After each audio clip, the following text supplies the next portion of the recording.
Hello friends, welcome to more creative. दोस्तों, आज दिनांक 20 दिन शुक्रवार है। वही हिंदी महीना माघ और कृष्ण पक्ष की 13वीं और 14वीं है। तो चलिए शुरू करते हैं आज की बड़ी खबरें। यदि आपको खबरें पसंद आए तो वीडियो को लाइक जरूर करिएगा और अभी तक आपने चैनल को सब्सक्राइब नहीं किया है तो इसी प्रकार की खबरों के लिए चैनल को सब्सक्राइब कर बेल आइकन पर क्लिक कर दें ताकि अगला वीडियो आपको शीघ्रता से मिले। दोस्तों, आप हमें प्रदेश के किस जिले से देख रहे हैं कमेंट बॉक्स में जरूर बताइएगा। दोस्तों, सीएम शिवराज सिंह चौहान ने घोषणा की है कि मध्य प्रदेश का आने वाला बजट अर्थात मध्य प्रदेश बजट 2023 जनता के सहयोग से बनेगा।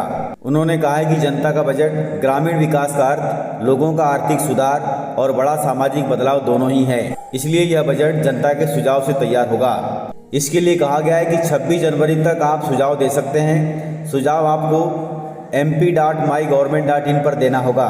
दोस्तों, आप इस वेबसाइट पर जाकर के सरकार को बजट के लिए सुझाव दे सकते हैं। दोस्तों, मौसम को लेकर बड़ा अपडेट आया है। मौसम वैज्ञानिकों ने कहा है कि आज से ठंड में राहत मिलेगी, अर्थात ठंड कम होगी, लेकिन जनवरी के आखिरी में फिर से ठंड बढ़ जाएगी। दोस्तों, मध्य प्रदेश में पड़ रही कड़ाके की ठंड से आज से राहत मिल सकती है। वहीं 22 जनवरी से दूसरा वेस्टर्न डिस्टर्बेंस एक्टिव होगा।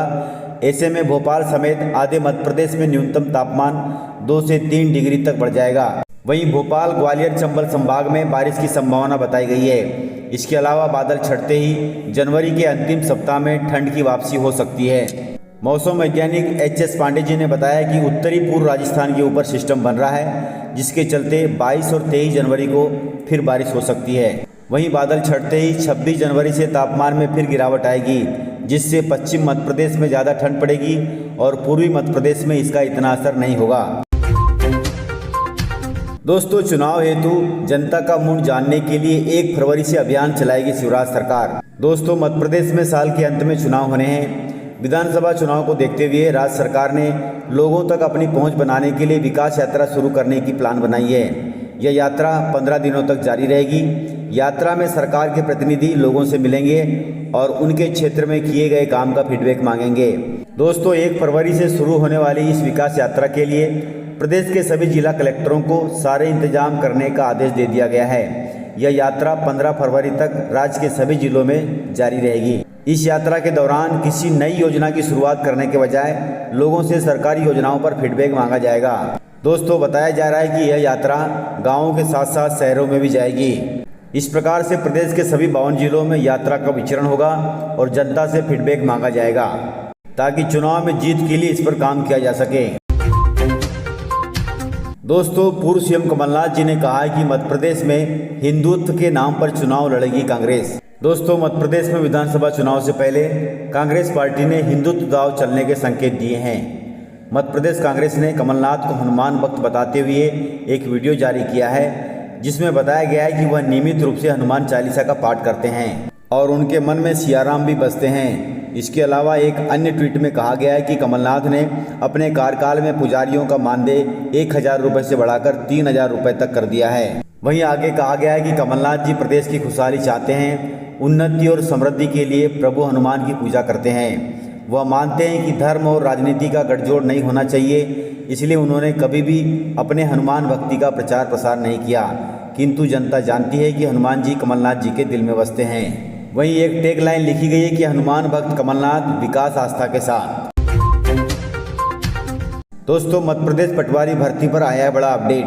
दोस्तों, आपको जानकारी होनी चाहिए कि इस बार मध्य प्रदेश पटवारी लिखित परीक्षा का आयोजन पूरे 200 अंकों का होगा, जिसमें 100 अंकों के प्रश्न तार्किक योग्यता, कंप्यूटर ज्ञान, सामान्य प्रबंधन और अभिरुचि पर आधारित होंगे। इसके अलावा 100 प्रश्न अलग से सामान्य हिंदी, इंग्लिश, सामान्य गणित और सामान्य विज्ञान पर आधारित होंगे। पहले यह पेपर 100 अंकों का होता था, लेकिन इस बार 200 अंकों का होगा। इस भर्ती में लगभग 6755 पद भरे जाएंगे। पहले इसके लिए 3500 पदों पर भर्ती निकली थी, लेकिन अभ्यर्थियों की मांग के कारण इसमें 3500 से बढ़ाकर अब 6755 पद कर दिए गए हैं, जिसमें जनरल के लिए 2102, ओबीसी के लिए 1503, ईडब्ल्यूएस के लिए 566, एससी के लिए 862 एवं एसटी के लिए 1722 पद आरक्षित होंगे। दोस्तों, ज़्यादा जानकारी आप पीईबी की वेबसाइट mppeb.government.in पर जाकर देख सकते हैं। वहीं आवेदन से संबंधित कोई समस्या आ रही तो आप दिए गए नंबरों पर कॉल करके समस्याओं का समाधान कर सकते हैं।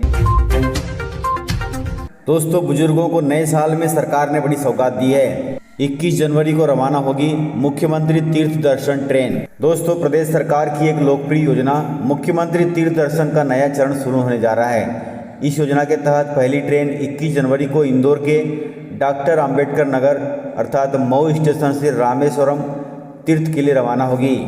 इस ट्रेन के जरिए इंदौर, शाजापुर और बड़वानी के बुजुर्ग तीर्थ यात्रा पर रवाना हो सकते हैं। इसके अलावा प्रदेश के अलग अलग हिस्सों से 19 और ट्रेनें देश भर के विभिन्न तीर्थ स्थानों के लिए रवाना होंगी। अर्थात तीर्थ दर्शन योजना के इस चरण में 29 मार्च तक कुल 20 ट्रेनें चलेंगी। इन ट्रेनों का शेड्यूल जारी कर दिया गया है। इन ट्रेनों के जरिए 2 माह में तकरीबन 20,000 बुजुर्ग यात्री तीर्थ दर्शन का लाभ ले सकेंगे। इस प्रकार चुनाव से पहले सीएम शिवराज सिंह चौहान ने बुजुर्गों को दिए बड़ी सौगात। दोस्तों, सीएम शिवराज सिंह चौहान ने जिला पंचायत अध्यक्षों को दिए बड़ी सौगात। सौगात के तहत अब इन्हें राज्य मंत्री का दर्जा दिया गया है। इसके अलावा मानदेय भत्ते को बढ़ाकर 1 लाख रुपए कर दिया गया है। इसके अलावा इन्हें सुरक्षा, आवास सहित अन्य सुविधाएं भी मिलेंगी। उनके प्रोटोकॉल का भी पालन कराया जाएगा और मानदेय भत्ते को 54,000 रुपये से बढ़ाकर 1 लाख रुपए महीना कर दिया गया है। दोस्तों, कर्मचारी भविष्य निधि संगठन अब हर महीने 27 जनवरी को जिला स्तर पर लगाएगा कैंप। दोस्तों, ईपीएफओ हर महीने कर्मचारी, पेंशनर्स और नियोक्ता की समस्याओं के निराकरण के लिए जिला स्तर पर कैंप लगाने जा रहा है। इसका शुभारंभ 27 जनवरी 2023 से प्रदेश के सभी 52 जिलों और देश के 750 से अधिक जिलों में किया जाएगा। दोस्तों, आपको बताते चले कि अब तक ईपीएफओ खाता धारकों के लिए अपने कार्यालय में कैंप का आयोजन करता था, लेकिन जहां ईपीएफओ के कार्यालय नहीं है वहां पर भी इसका कैंप लगाया जाएगा। इन कैंपों के लिए इसकी जानकारी 1 सप्ताह पहले एसएमएस, मेल व मीडिया के माध्यम से ईपीएफओ खाता धारकों, पेंशनर्स व नियोक्ता को सूचित कर दिया जाएगा। वहीं इन कैंपों में आपकी पेंशन से जुड़ी समस्या, बची हुई पीएफ की राशि, किसी तरह की शिकायत, पीएफ बैलेंस की जानकारी, यदि आपका अकाउंट बंद हो गया है तो उसके बारे में जानकारी, नियोक्ता और कर्मचारी के बीच विवाद हुआ है उसके बारे में जानकारी, फिर ईपीएफओ योजना के तहत किसी तरह की समस्या का समाधान इन कैंपों में किया जाएगा। तो इस प्रकार से ईपीएफओ संगठन अब खाता धारकों के लिए जिला स्तर पर कैंप लगाकर उनकी समस्याओं का समाधान करेगा और यह कार्यक्रम प्रदेश के सभी जिलों में 27 जनवरी से शुरू होगा। दोस्तों, मध्य प्रदेश कांग्रेस संगठन में हो सकते हैं बड़े बदलाव। इसके लिए कमलनाथ जी ने दिए हैं बड़े संकेत। दोस्तों, कमलनाथ जी ने संगठन में बदलाव को लेकर कहा है कि समय समय पर संगठन में बदलाव होते हैं और इसे लेकर सबसे चर्चा की जाएगी।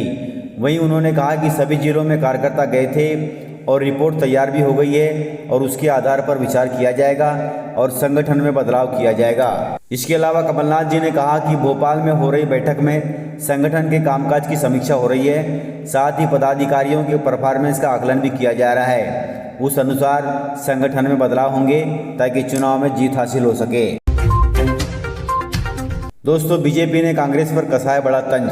दोस्तों, कांग्रेस और बीजेपी एक बार फिर आमने सामने आ गई है, जिसमें कमलनाथ जी ने कहा कि बीजेपी की 1 फरवरी से निकलने वाली यात्रा फ्रॉड यात्रा है। इस पर गृह मंत्री नरोत्तम मिश्रा ने कमलनाथ जी की बैठक पर कहा कि उनकी बैठक ने कांग्रेस को ही बैठा दिया है। गृह मंत्री के इस बयान पर कांग्रेस ने सिंधिया जी को बीच में लाई। कांग्रेस ने कहा कि बीजेपी की राष्ट्रीय कार्यकारिणी की बैठक में ज्योतिरादित्य सिंधिया को सबसे लास्ट लाइन में बिठाया गया है। इस पर तंज कसते हुए उन्होंने कहा, टाइगर तब थे और अब क्या हुआ। इस प्रकार प्रदेश की राजनीति में अब बयानबाजी शुरू हो गई है। तो ऐसी जानकारी थी। यदि आपको जानकारियाँ पसंद आई हो तो वीडियो को लाइक जरूर करिएगा। तो मिलते हैं सर इसी प्रकार की खबरों के साथ अगले वीडियो में। तब तक के लिए जय हिंद, वंदे मातरम, टेक केयर।